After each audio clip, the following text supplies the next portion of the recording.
This is the King Country Rural Roundabout, brought to you in association with Beef and Lamb New Zealand and the Trunk 88 FM, homegrown right here in Taumarunui. Well, we're pretty excited right here at the Trunk to be able to bring you a brand new show.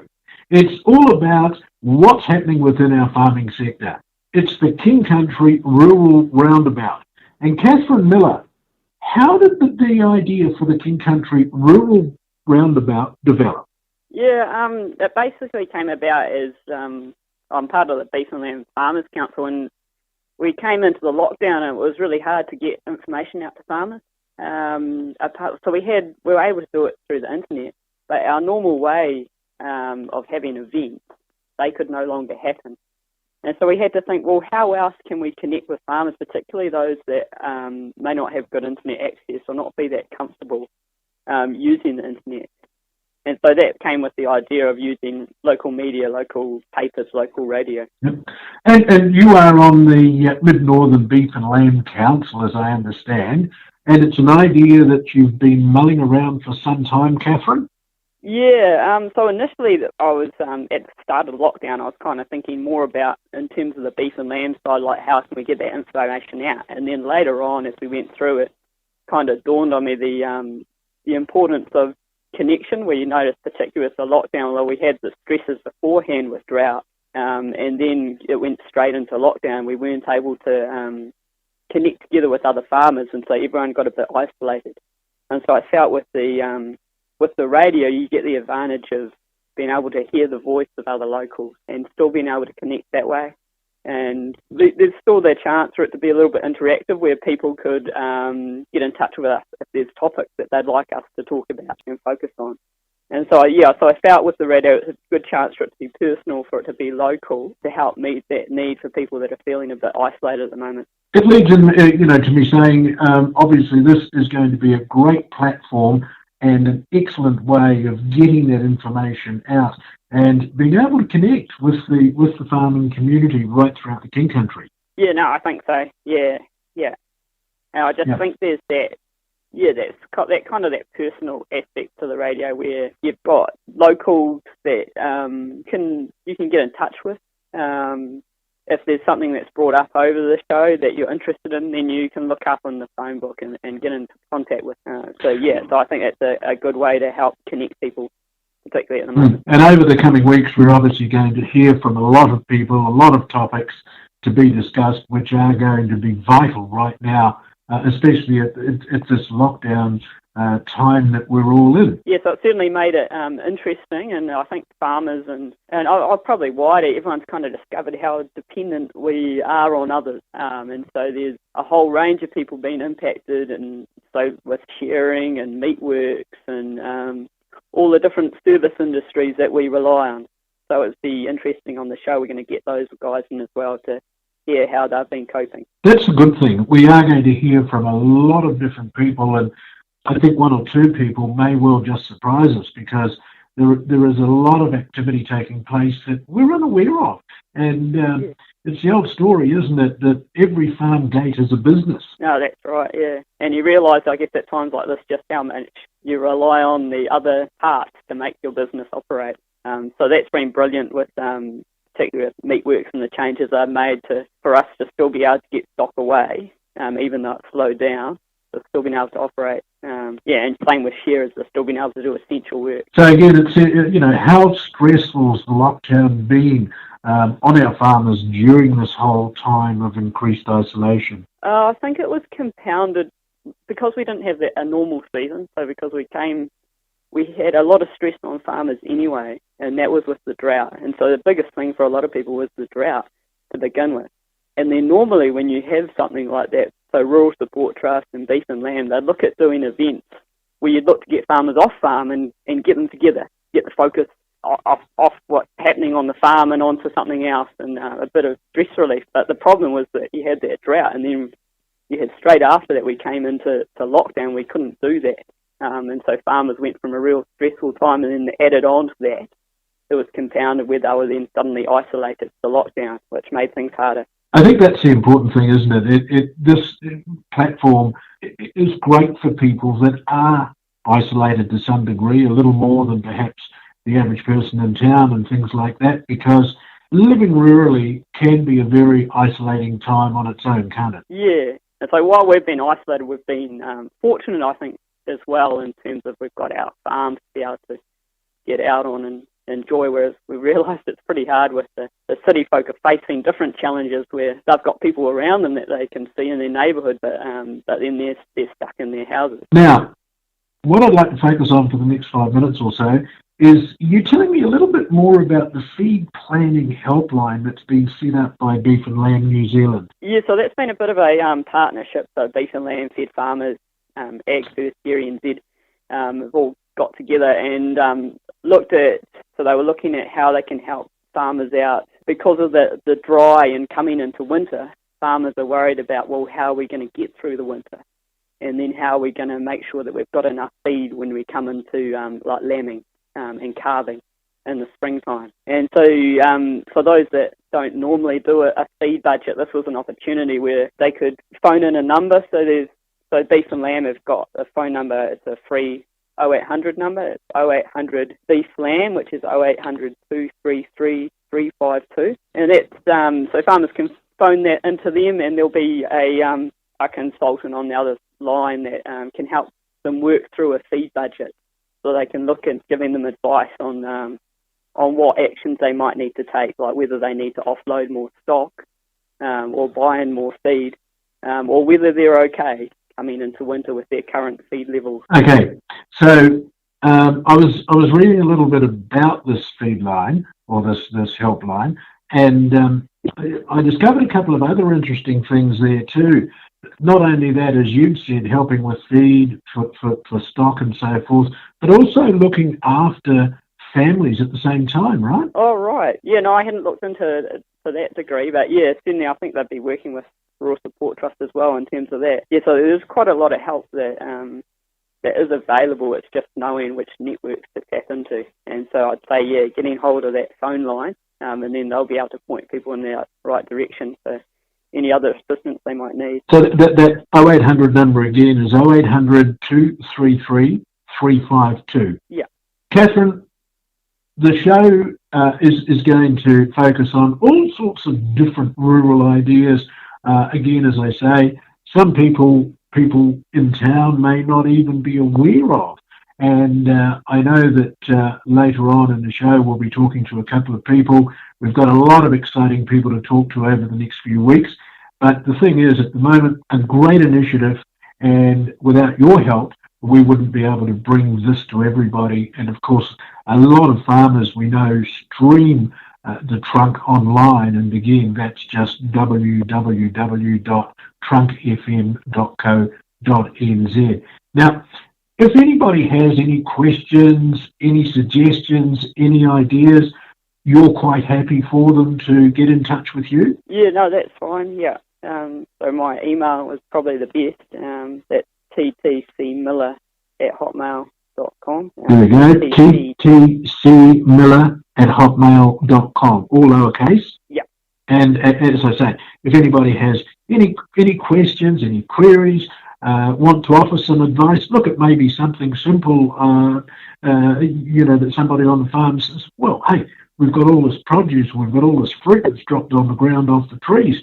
We could all make pickles and things like that. It doesn't matter, does it? It's all about keeping everybody contacted.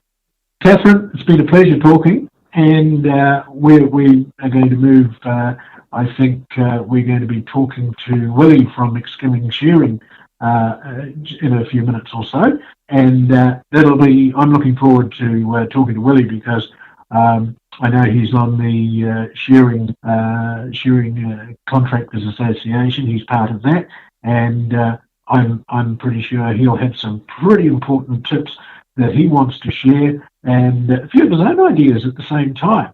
So, Catherine, I thank you once again, and we will catch up with you in the very near future. Yeah, no, thank you. Okay, we'll see you later. You're listening to the King Country Rural Roundabout in association with Beef and Lamb New Zealand on the Trunk 88 FM. Homegrown, right here in Taumaranui. Learning on the go's easy with Beef and Lamb New Zealand podcasts.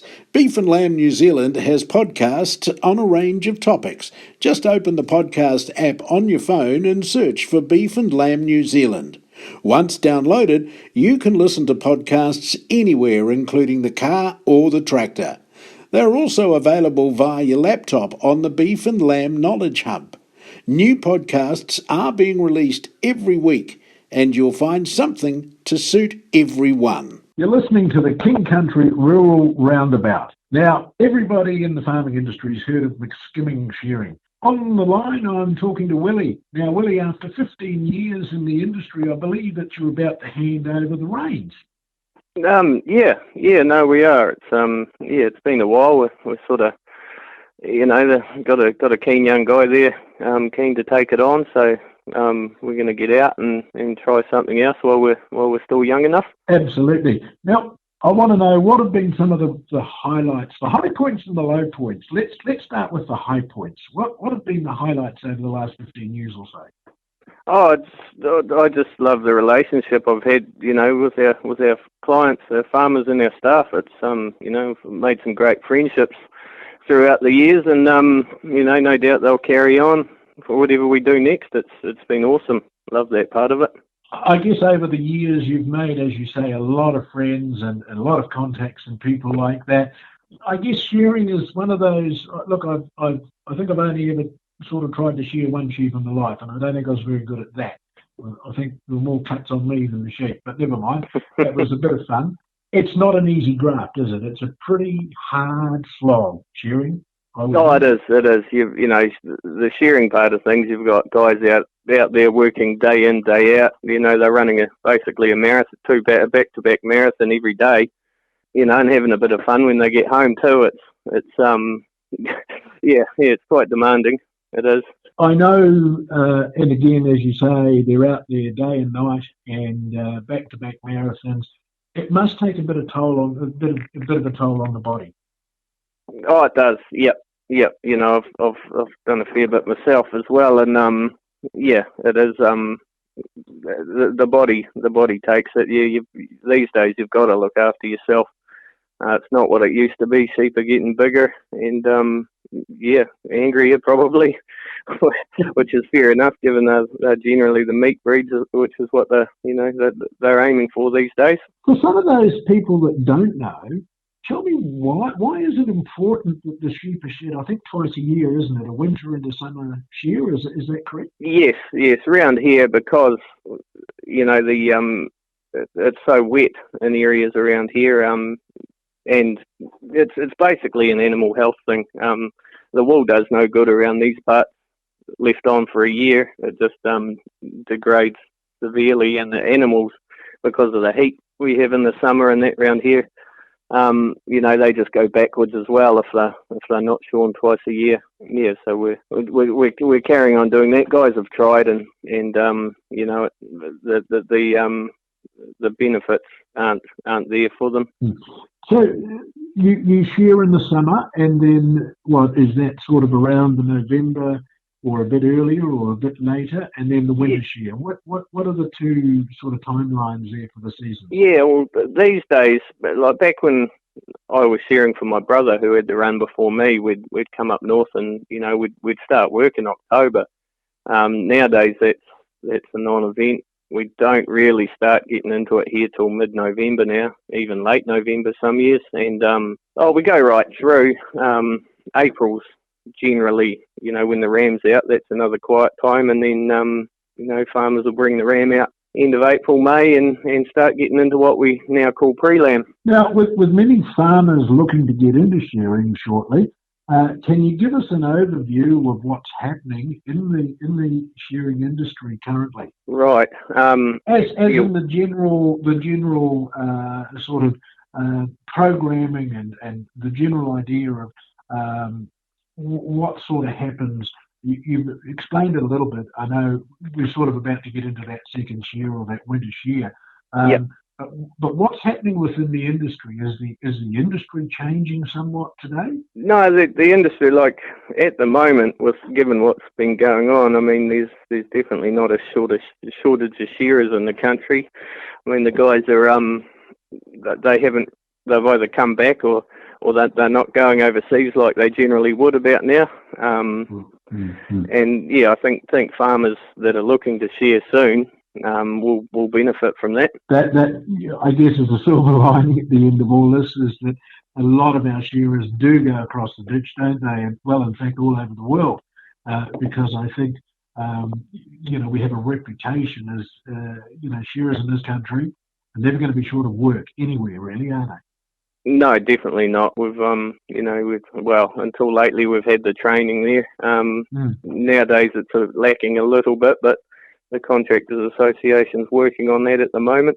But New Zealand shearers they've got the work ethic, and they get the job done. You've just sort of touched on the next question that I had for you, and that is that you are on the Shearing Contractors Association.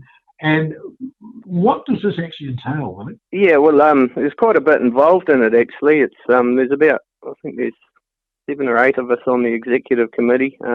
Phil Holden, you might have heard of him. He's actually our executive officer. He replaced Mark Robinson, who went on to be the head honcho for New Zealand Rugby there. And yeah, like we basically, regulate the industry. Yeah, there's a lot of meetings, plan the industry, work on things like pay rates, health and safety, a lot around employment law lately. We've actually developed a online sort of app called Tahi Ngā Tahi. It's a good starting point for any health and safety program in and around the woolshed, really.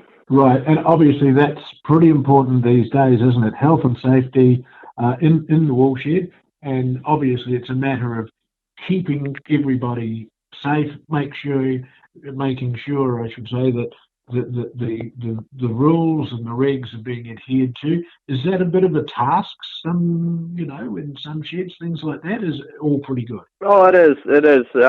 What I've found especially is, because farmers aren't getting the wool check nowadays that they used to. I mean, the wool shed, it does get neglected a bit, and there's a fair bit out there that probably needs addressing.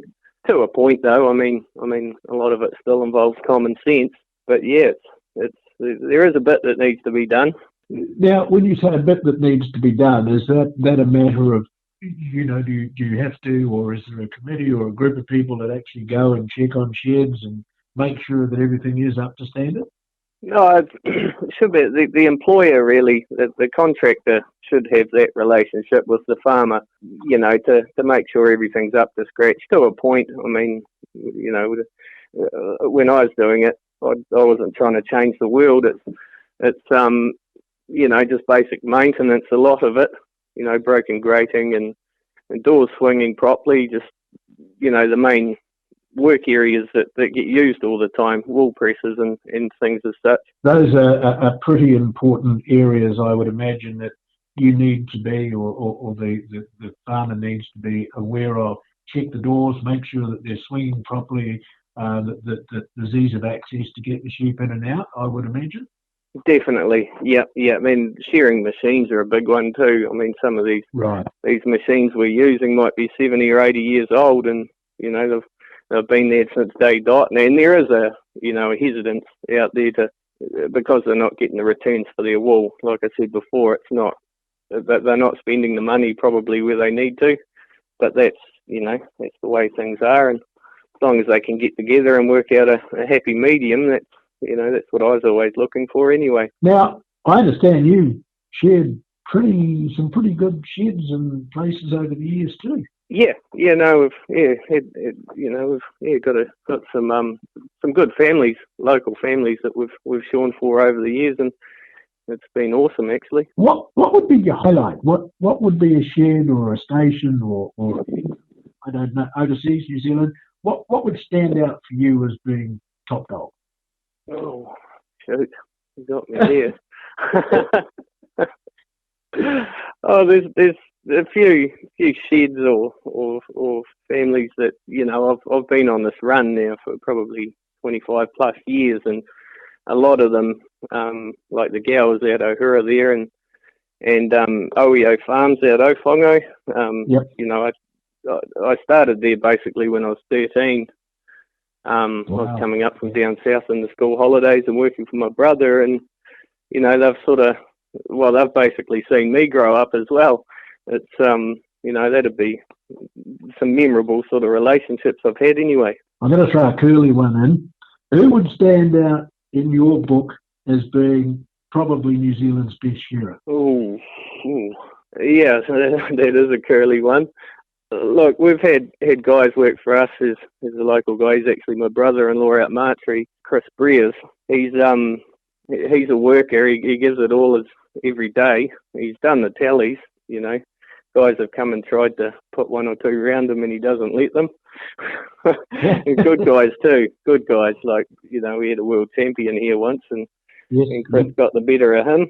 Makes a nice job too. Lately, there's been a couple of awesome young fellas coming through. Chris is in his sort of, you know, he's farming now, so he doesn't do a lot of shearing. But, you know, Marshall Guy's another one. He's up and coming. He'll go a long way. That boy, he saw 800 a couple of years ago for us.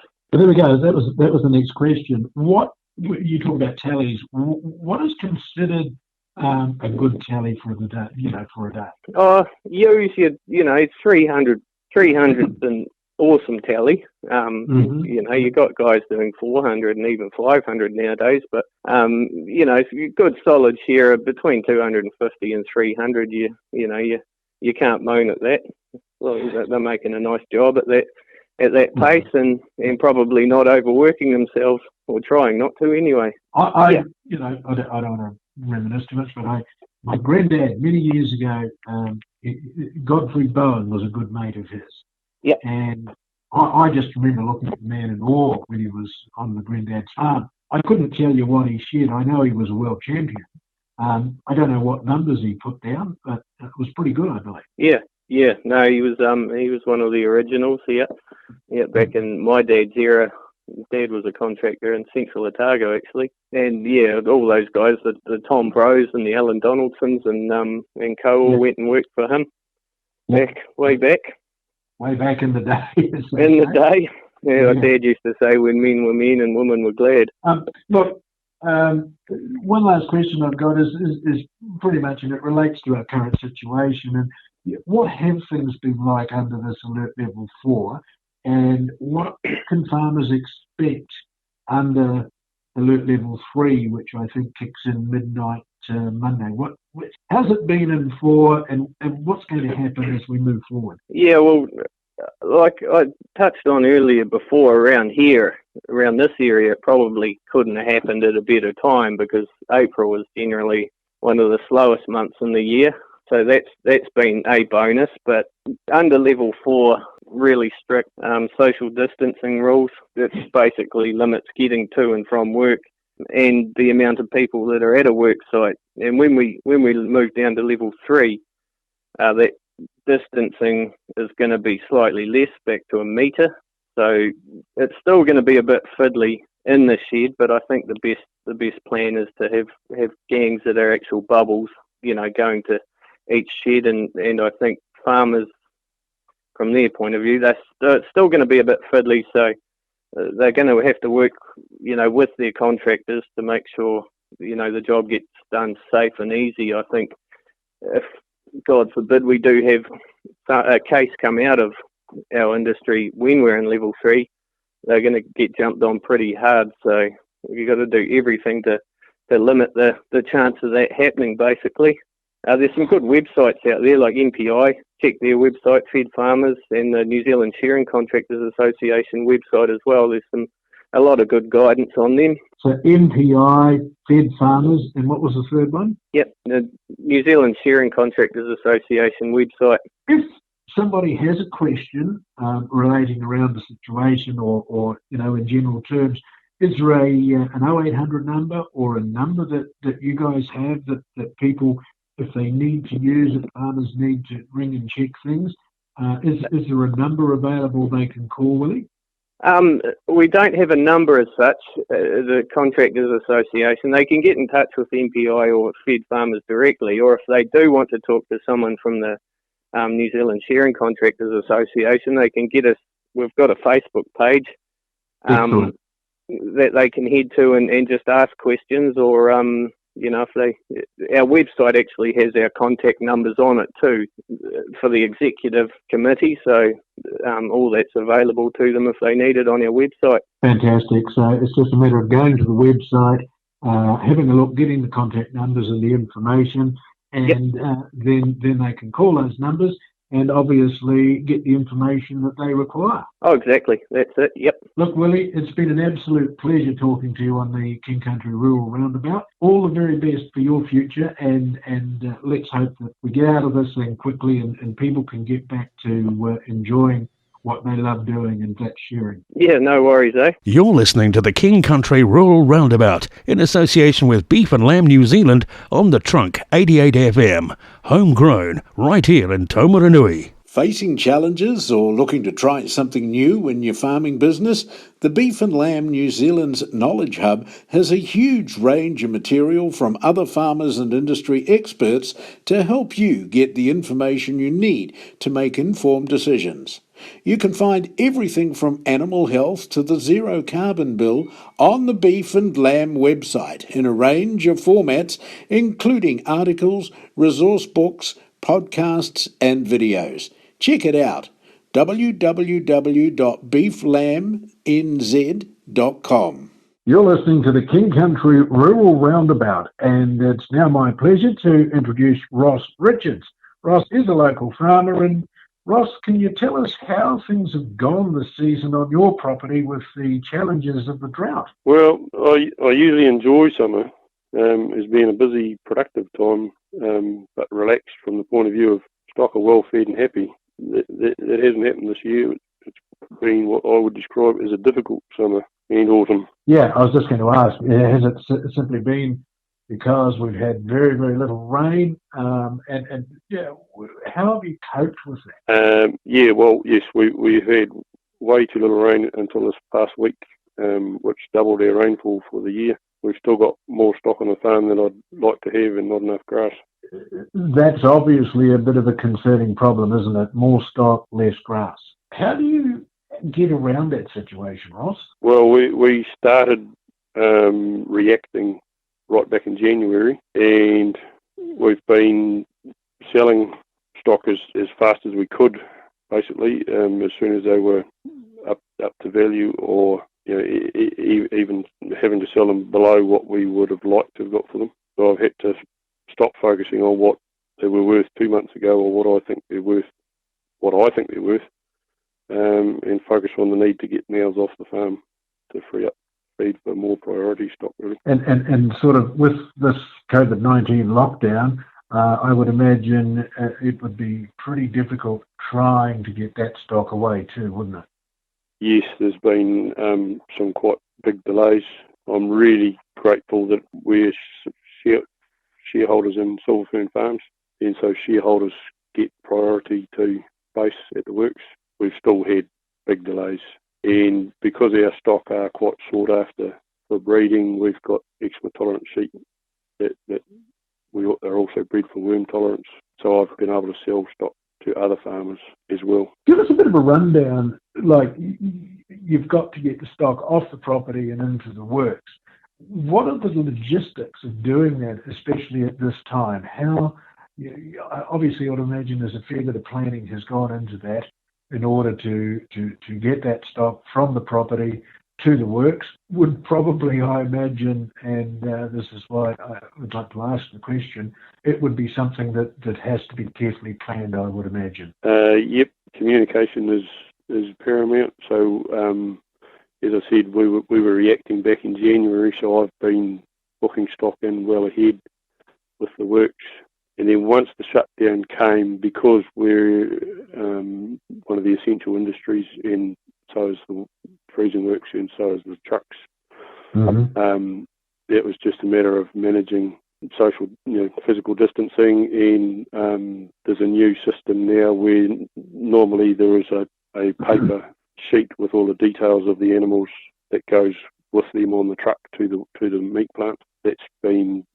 Can be done electronically now. So, if I had to learn how to do that by the computer, get that set up. So it's not just a simple process. There's a whole, background of work that needs to be done, as you say, the running or the log sheet, the stock sheet, which is all electronic. It's all processed over the internet and via computer.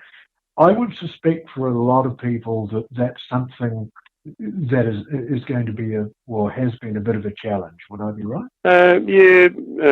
Farmers are pretty adaptable, and the where there's a will, there's a way, basically. So you just got to face the challenge. And Federated Farmers and Beef and Lamb have been really good putting out information about what MPIs or the government's requirements were for us to keep operating. So they've been really good in working with the government as to what will work and what won't, and communicating that back to us farmers. I guess the other player here are, of course, the cartage companies, because without them, nothing's really going to move. And I would imagine that, those guys have been pretty, I've certainly seen a lot of trucks on the road, and, they're on the go all the time. And as you say, getting stock to the works, because it is one of our primary export industries, and not only that, we have to keep Kiwis fed. Mm-hmm, that's right. And that would have been, as you say, a bit difficult at times, but careful planning, I think, is the key, isn't it? And once that planning's in place, as you say, you were preparing for this back in January. I think it's forearmed is forewarned.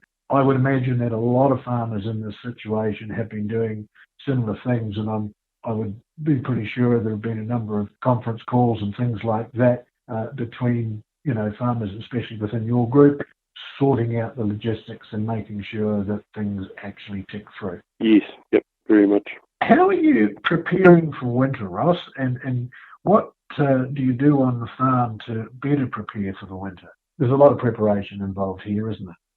Yes, particularly a year like this. All the things we've just been talking about with the virus and the weather, etc., the works processing capacity being reduced, none of those things are under my control. So for any winter, but particularly this winter, you just have to assess the current situation and then make a plan. Somebody once told me that action plus direction equals progress. So everyone's busy doing stuff. That's the action side of it sorted out. A plan just helps to give us direction so that our actions give the greatest progress for the amount of effort we put in. One of the most important things for me to plan for is a good night's sleep, because times like this can be quite stressful. You don't always sleep well when your animals are hungry and the price that they were worth is dropping and that sort of thing. And I would imagine that it is a stressful time, and as you say, and I think you nail it there, a good night's sleep is essential, and I think that is pretty important. Not for everybody, to be honest with you. What do you see happening over the next few months in terms of how we're moving forward or about to move forward? I guess, everybody is concerned about this virus. We have to put that aside, and we have to, especially on the land, you don't stop for the weather. You got to keep going, don't you? So one of the things that helps me to sleep at night is having a plan sorted out. To me, a feed plan is the most important thing. So, you can make a feed plan as simple or as complicated as you want to. We actually use a computer model of the farm called FarmX, and I feed in stock weights and pasture covers and all that sort of stuff every month. But you can also do it much more simply just by scoring how much grass is in sort of every second paddock on the farm, and then sitting down and working out what stock you've got on and how much feed it's going to take to get them through to the spring. Beef and lamb being very proactive with that. If anyone wants some help to do a feed plan, they just need to call 0800 233 352 or have a look on the Beef and Lamb website. Absolutely. Catherine sort of mentioned it earlier. and I think it's a fantastic initiative that Beef and Lamb New Zealand have done. They've given out that 0800 number. You've given it again. I'll repeat it. Can you elaborate a little bit on, what this plan entails? What I know you've covered it in general terms, but for somebody that's thinking about, we need to do something, and perhaps somebody that may not be too aware, what does sort of, you start from A and work through to Z? How does it kind of work? Yeah, well, as I said, you can get from fruit companies and beef and lamb and various places it's like a little ruler.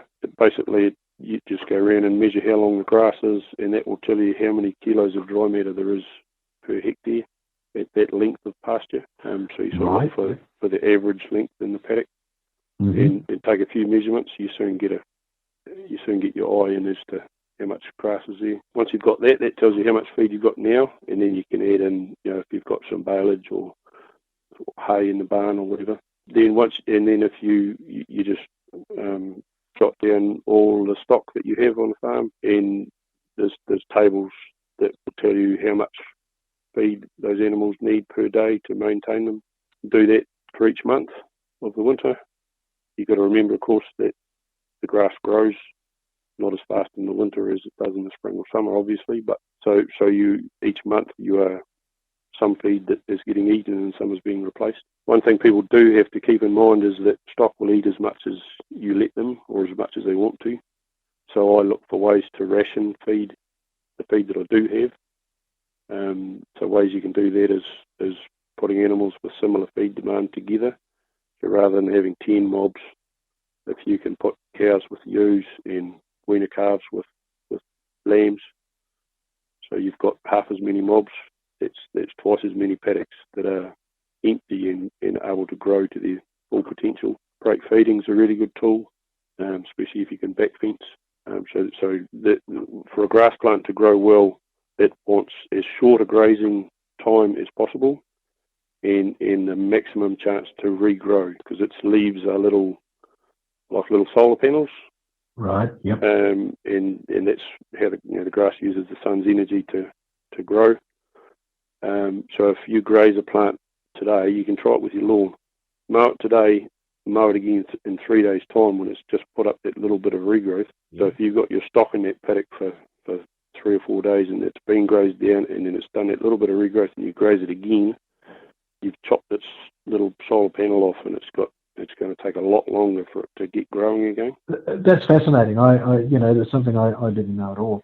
And I'm fascinated by the science involved. And what I'm hearing, and it's a very, very different world these days. And I think you've hit it on the head there. The regraze is something I never knew that, and I'm going to have a crack at that. You can use it to your advantage if you don't like mowing lawns. Yeah, well, true. But, that's fascinating. And again, the planning that goes into that, it's again not a 5-minute sort of just, sort of check the stock and do this and do that. There's a lot of, what I'm hearing is a lot of planning, a lot of calculations and science that goes into this. And then I guess at the same time, you're out checking that stock. You're checking those numbers all the time. That's right. Yep. The thing with a plan is you have to review it regularly. So for me, with the past feed budget, I review that every month. At critical times, I will sometimes actually do it like every 2 weeks, just to keep an eye on where things are going. Is there an opportunity to put some urea on, for instance, to boost pasture growth, or to restrict intake on some animals for a short period of time? Mm-hmm. Is there flexibility to perhaps not make the hoggets this year? There's a cost to that, obviously, because you lose some income, but it gives you more flexibility because you've got a class of animals that's not going to have a high feed demand in the early spring. Fascinating. And all of these factors are part of your planning, and I'm sure a lot of other farmers as well. And it's knowledge like this that can be passed on. This is the good thing, I think. that knowledge can be passed on. There's an idea or it's something that you're doing and it's working extremely well for you. The neighbour up the road may be doing something a little different, and all of a sudden he's, oh, I'm going to give this a go. That's right. Does it work like this within the community? Yes. Discussion groups, monitor farms, even just farmers talking amongst themselves. Ideas get shared around. And I think that's the beauty of it, is it's communication. It's everybody, I guess, in a sense, working together, isn't it? And a little idea here, oh, didn't think of that. And then all of a sudden, that discussion sort of evolves, and more people go, well, hang on, I'm doing this. And all of a sudden, you get this sort of community all going, righto, here's a little, collectively, all these little ideas work, don't they? That's right. Yep. One question I'd like to ask is, have you got any advice on things that our farming community like to ponder at this time of the year? Yep. Well, just other things that I'm doing to get as organised as I can for winter. Fence maintenance. It's always an autumn job, but it's particularly important in a year like this when animals are a bit hungrier than normal. They put more pressure on fences, and it can be really heartbreaking to have some feed that you've saved up for lambing or calving or a crop. You go up the farm one day and there's a horde of hungry gutted buggers have got in there and scoffed a lot because they broke a gate or something or other. Gates that swing and latch easily are a small thing that can make a big difference, especially when you're tired and grouchy, and getting those sort of things organised. Track maintenance before it gets too wet, clearing culverts, that sort of thing. And I always check the tyres on my bike and replace them before the winter to make sure you've got as much traction as possible. And the other thing, of course, is we need to plan and look after our own health and well-being. Am I getting enough exercise? Should I be drinking as many beers? That sort of thing.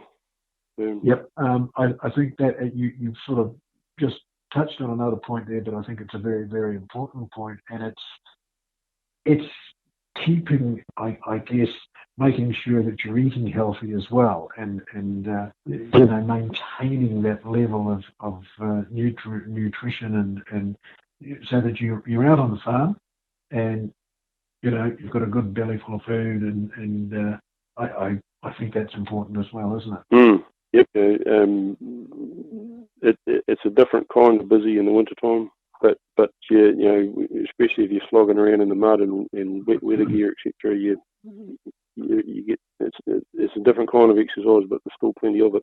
We talk about isolation at the moment and so forth, but I know that rurally it's a different kind of isolation, and I've touched on it before, a couple of times this morning. It can be quite a lonely day, can't it, at times? It can, yep. And I hate my animals being hungry, and there's been times in the past when the farm wasn't as well developed and I wasn't as experienced, when I would just get so bloody fed up with nothing seeming to go right that by the end of the day I couldn't even be bothered to feed my dogs.